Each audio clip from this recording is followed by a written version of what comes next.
News headquarter. अस्सलामुअलैकुम, आप देख रहे हैं बोल न्यूज़। मैं हूं आमना खटाना। मैं हूं फराज अहमद और मैं हूं आपके साथ अनम जुल्फिकार। हेडलाइंस आप जान चुके हैं, बुलेटिन में बात करेंगे। सदर ममलकत का इनकार, सदर ने बिल वापस भेजे ही नहीं, सदर को गलत पट्टी पढ़ाई गई और दिल दहला देने वाली पोस्टमार्टम रिपोर्ट।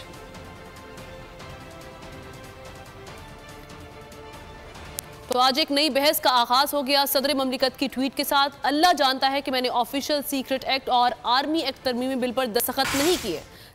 सदर ममलिकत आरिफ अलवी ने सोशल मीडिया पर यह पैगाम जारी किया। कहा, दोनों बिल से इत्तफाक नहीं करता। अमले को दस्तखत के बगैर बिल्स वापस भेजने का कहा।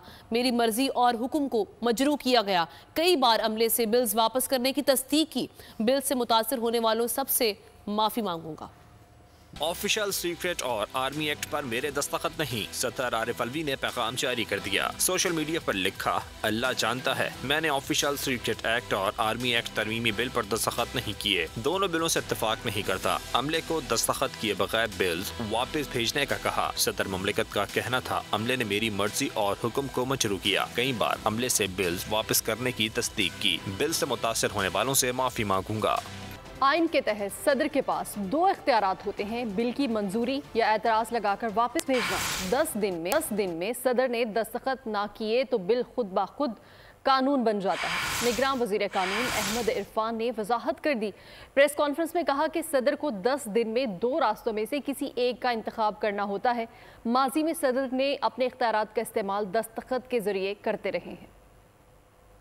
आइन के आर्टिकल 75 के तहत जब कोई बिल सदर मुमलिकत को उनकी असेंट के लिए भेजा जाता है तो सदर मुमलिकत के पास 2 इख्तियारात हैं। सदर मुमलिकत के पास पहला इख्तियार ये है कि वो उस बिल पे अपनी रजामंदी दे दें और वो कानून बन जाए। सदर मुमलिकत के पास दूसरी रास्ता, जो दूसरी कानूनी ऑप्शन उनके पास है, वो ये है कि वो उस पर अपनी, अगर उनकी कोई ऑब्जर्वेशंस हैं, वो तहरीरी अंदाज में उनको भेजें, वापस भेज दी जाए। टाइम लिमिट कानून के अंदर लिखी हुई है और वो है 10 दिन।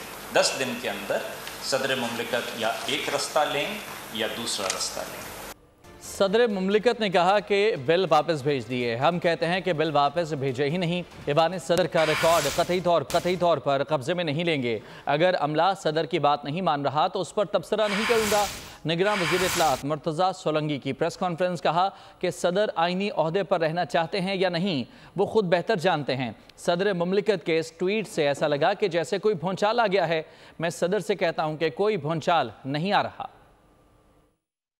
बिलों का हाल जो है वो तो अल्लाह जानता है और मेरे इल्म में नहीं है कि सदर साहब की मंशा क्या है, वो किससे माजरत कर रहे हैं, किससे माफ़ी मांग रहे हैं। उन्होंने जो एतराज़ात लगाए हैं इस ट्वीट में जो बयान किया है, जिसकी वजह से ये बिल उन्होंने उनके ख्याल में वापस भिजवाए हैं, तो वो यही एतराज़ात अब उस बिल पर लगाकर वो भेज सकते थे जैसा कि माजी में वो करते रहे। हम जो निगरान हुकूमत के नुमाइंदे हैं, अगर वो उनसे ये तवक्को रखते हैं कि हम जाकर सदर साहब की जो दफ्तर है उनका रिकॉर्ड कब्ज़े में ले लें, तो ये तो बहुत एक अफसोसनाक उम्मीद होगी। हम कतन जो है वो इस तरह की कोई हरकत नहीं करेंगे। 50 साल की तारीख में ऐसा वाकया नहीं हुआ। सदर ममलिकत कोई चीज़ दस्तखत के बगैर वापस नहीं भेज सकती। ट्वीट आइन से मुताबिकत नहीं रखता। कानूनी माहिरीन ने कानूनी नुक्ता उठा दिया।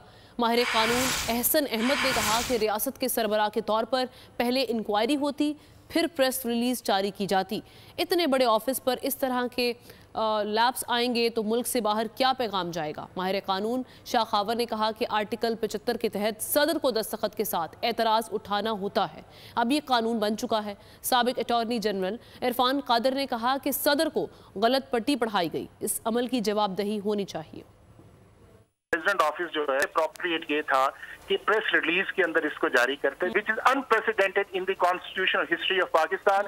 कि इतने बड़े ऑफिस के अंदर अगर इस तरह के लैब्स आएंगे तो हमारे मुल्क के अंदर और हमारे मुल्क के बाहर क्या हमारी इज्जत रह जाएगी। आर्टिकल 75 जो है वो तो सदर के पास दो ऑप्शंस हैं। एक ऑप्शन ये है कि वो 10 दिन के अंदर अंदर उस बिल के ऊपर दस्तखत कर दें और उसकी असेंट कर दें, तो वो फिर एक कानून जो है वो बन जाएगा। दूसरी सूरत में ये है को एतराज करना जरूरी है कि इसकी मुझे फलां शक पे एतराज है, और वो भी फिर दस्तखत शुदा जो है वो जाता है स्पीकर के पास, एक्ट बन चुका है, मतलब वो तो एक एक्ट ऑफ पार्लियामेंट बन चुका है। उन्होंने किसी पे रिलाई किया, किसी शख्स ने उनको लिख के दे दिया कि आप ये ट्वीट कर दें और उनको गलत पट्टी पढ़ाई। असल बात तो ये है, ये वजारत कानून को बात करनी चाहिए, उनको शायद कॉम्प्रिहेंशन होनी चाहिए इस चीज।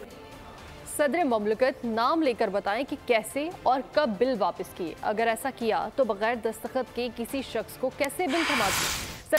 सदर मुमलिकत के हैरान कुन ट्वीट ने सवालात उठा दिए। क्या आइन के आर्टिकल 75 के तकाज़ों को पूरा किया गया?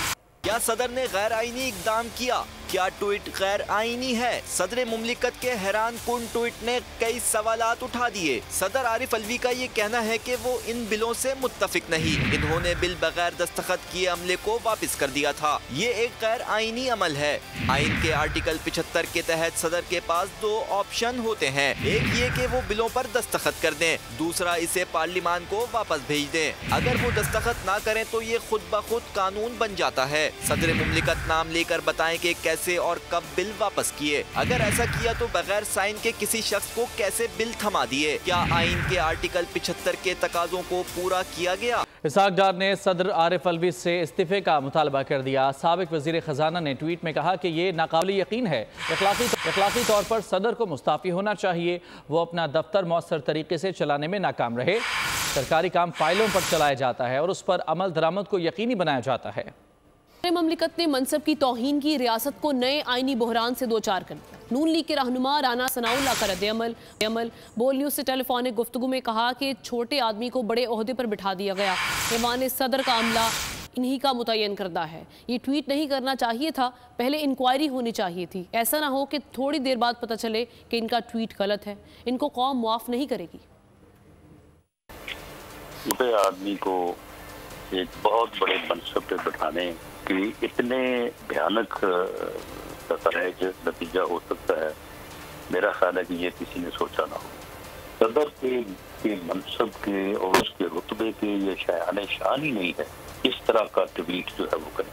अगर ऐसा ही हुआ है तो फिर भी इसका आईनी और मंतकी तकाजा ये था कि वो इसकी एक डिस्क्रीट इंक्वायरी जो है वो होल्ड करते, उस इंक्वायरी में तयन करते हैं कि ये इतनी कबीह हरकत किसने की है। उस तयन के बाद उस जिम्मेदार ऑफिशियल के खिलाफ कानून जो है वो हरकत में आता और वो लीगल प्रोसीडिंग जो है वो FIR की शक्ल होती या जो भी उसकी फाइनल शेप होती। ये इन्होंने ट्वीट करके जो है इन्होंने रियासत का जो है इन्होंने मजाक उड़ा दिया है। सदर की जगह कोई और दस्तखत करे ये मुमकिन नहीं। पीपल्स पार्टी के रहनुमा कमर जमान कायरा की बोल न्यूज़ से गुफ्तगू। क्या मामले में कोई ऑफिशियल बयान आए तो मुनासिब होगा? ये सदर की जानिब से ट्वीट आया है। ऑफिशियल बयान के बाद बात की जा सकती है। ये बड़ी अचंभे की मेरा ख्याल है। इस ट्वीट के बाद हमें प्रेसिडेंट हाउस के ऑफिशियल बयान का इंतजार करना चाहिए, कोई भी अपने रिस्पॉन्स देने से पहले। ये बहुत अजीब बात है, बहुत खतरनाक बात है। सदर मुमलिकत के जगह कोई और दस्तखत कर दे या इस तरह का कोई गलत बयानी हुई हो, ये highest office of the country है, ये पॉसिबल नहीं है। लेकिन जो भी है इस पे एक प्रेसिडेंट हाउस की ऑफिशियल स्टेटमेंट आती है तो फिर बात ज्यादा मुनासिब। उनका सेक्रेटेरिएट अपना एक रिस्पॉन्स देगा, उस सेक्रेटेरियल रिस्पॉन्स के बाद ही कोई बात की जा सकती है। अभी तो मफरूजों पे मबनी बात है, हम किसी को बुरा भला कह रहे हैं और उसने कुछ न किया हो और किसी ने कुछ किया हो और हम उसकी वकालत कर बैठे। तो इसलिए मुनासिब ये है कि उनकी तरफ से और ये प्रेसिडेंट हाउस की तरफ से इसका जल्द वजाहती बयान आना चाहिए कि इसकी एक्चुअल सूरत हाल क्या है। ट्वीट के ऊपर सारा जो किसी के ऊपर मुद्दा डालना या ना डालना ये मुनासिब नहीं, मेरी नज़र में मुनासिब नहीं। नया पेंडोरा बॉक्स खुल गया। सुप्रीम कोर्ट रहनुमाई करे, सिराज उल हक का मुतालबा। लाहौर में मीडिया से गुफ्तगू में उनका कहना था कि सदर के दस्तखत के बगैर जो बिल है वो मुतनाज़ बिल बन गया है। नए इलेक्शन का ऐलान नहीं हो रहा, नया तनाज़ा पैदा हो गया। सुप्रीम कोर्ट ने फैसला करना है कि सदर के कानून पर दस्तखत के बगैर कानून है या नहीं। सुप्रीम कोर्ट दस्तखत के मामले पर अज खुद नोटिस लेकर फैसले करे कि ये पेंडोरा बॉक्स खुल गया कि यहाँ तो सदर पाकिस्तान भी कहता है कि दस्तखत हमारा नहीं है। सही बात यह है कि अब कौम का एतमाद तमाम इदारों पर बुरी तरह मजरूह हुआ है। नए इलेक्शन का ऐलान भी अब तक नहीं हो रहा है और ये एक नया तनाज़ा पैदा हो गया। कौन फैसला करेगा कि ये ठीक है या गलत है? कौन इस दस्तखत को रिफाई करेगा? इसलिए अब सुप्रीम कोर्ट ही का ऐसा इदारा है जो इस कन्फ्यूजन को दूर करे और कौम की सही रहनुमाई करे और अज खुद नोटिस लेकर कौम को बताएं कि क्या सच है और क्या झूठ। रानीपुर की फातिमा मरी नहीं बल्कि मारी गई। कमसिन मुलाजिमा की मौत बदतरीन तशद्दुद से हुई। मेडिकल रिपोर्ट में तस्दीक हो गई। मेडिकल बोर्ड ने मारपीट के साथ ज्यादती का इम्कान भी जाहिर किया है। मजीद छानबीन के लिए पुलिस ने हवेली में कैंप कायम कर दिया। जिस्म पर स्याह धब्बे, नील और जख्मों के गहरे निशानात। जालिमों ने नाक, हाथ पांव की हड्डियां तोड़ दी। फातिमा मरी नहीं बल्कि मारी गई। मेडिकल बोर्ड ने पर्दाफाश कर दिया। मकतूला के साथ जिस्मानी तशद्दुद की तस्दीक हो गई। मेडिकल टीम ने जिनसी ज्यादती का खदशा जाहिर किया है। पुलिस हुक्काम ने साबिक SHO, हेड मुहर्रर डॉक्टर कंपाउंडर का रिमांड लेने का फैसला कर लिया। DIG के मुताबिक हक़ाइक़ मस्क करने पर मुल्जिमान को मुकदमे में नामजद किया जाएगा। इसके साथ ही हवेली में मौजूद तमाम बच्चों को फौरी घर भेजने के अहकाम दे दिए गए। फातिमा के जिस्म के सैंपल लेबॉर्ट्री को जा चुके हैं। मुल्जिम असद शाह के DNA समेत दीगर टेस्ट किए गए। जैसे ही रिपोर्ट आएगी किसी को भी रियायत नहीं मिलेगी। हुक्म हुआ तो हिना शाह की जमानत रद्द करने के लिए दरखास्त देंगे। फातिमा गुज़िश्ता 1 साल से पीर ऑफ रानीपुर की हवेली में काम कर रही थी। हवेली के फर्श पर दम तोड़ती बच्ची की वीडियो वायरल होने के बाद मुल्क भर में फातिमा के लिए आवाज़ बुलंद की जा रही है। निगरान वज़ीर आला मोहसिन नकवी का जड़ावाला का दौरा। मुतासरीन से मुलाकात में मसीही बरादरी को घरों की मुरम्मत के लिए 20-20 लाख रुपए देने का ऐलान कर दिया। कहा कि इलाके और इबादत गाहों की बहाली का काम जारी है। मुतासरीन को इंसाफ मिलेगा। पिछले 3 दिनों से हमारी मुलाकातें आपकी कम्युनिटी से हो रही हैं। एक चीज़ का हमारा वादा है कि इंसाफ ज़रूर मिलेगा और हम उसके लिए पूरी टीम जो है वो दिन रात काम कर रही है। सिर्फ ये 2 चर्च तैयार करना मकसद नहीं है। जितने चर्च हैं वो सारे के सारे चर्च 10 दफ़ा भी आना पड़ा आऊँगा और हर चर्च के लिए आऊँगा जब तक वो सारे रिस्टोर नहीं हो जाते उस हालत में या उससे अच्छी हालत में। ये हमारा आपसे वादा है। जो घर जो हमने वेरीफाई कर लिए हैं हर घर के लिए 20 लाख रुपए हम उनको देंगे और फौरी तौर पर देंगे। तो कैबिनेट से है कि उसको अप्रूव। पिंडी भटिया के करीब अलमनाक हादसा। मोटरवे M3 पर कोच सड़क किनारे खड़ी पिकअप से टकरा गई। तसादुम के बायस कोच में आग लग गई। 22 मुसाफिर जिंदा झुलसकर जान की बाजी हार गए। कई जख्मी हैं। 10 की हालत तशवीशनाक बताई जाती है। बदकिस्मत बस कराची से इस्लामाबाद जा रही थी। मंजिल न मिली, मौत ने आ लिया। मोटरवे M4 पर पिंडी भटिया के करीब अलमनाक हादसा। मुसाफिर कोच में शोले भड़क उठे।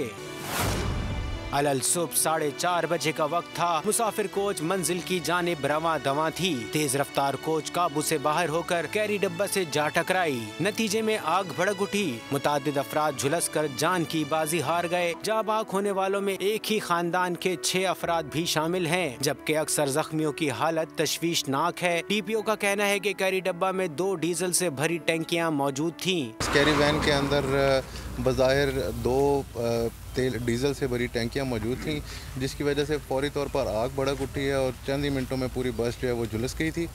इसमें रेस्क्यू का अमला और पुलिस फौरी तौर पे मौके पे पहुंची है और तमाम जख्मियों को सबसे पहले जो है वो हॉस्पिटल शिफ्ट किया गया। निगरान वज़ीर आला पंजाब मोहसिन नकवी ने कीमती इंसानी जानों के ज़िया पर इजहार अफसोस करते हुए वाक़े की रिपोर्ट तलब कर ली। अभी तक 17 के करीब डेथ्स हुई हैं और बॉडियों की जो शनाख्त है मेरे ख्याल में DNA के बगैर नामुमकिन है। बस जो है वो पूरी मुकम्मल तौर पे फायर के जद में आ चुकी थी। तो उसके बाद फिर उन लोगों ने जिन्होंने अपनी मकसद के शीशे वगैरह तोड़ के एक्सिट किया है। तर्जुमान मोटरवे पुलिस के मुताबिक जाए हादसा पर ट्रैफिक को मुकम्मल तौर पर बहाल कर दिया गया है।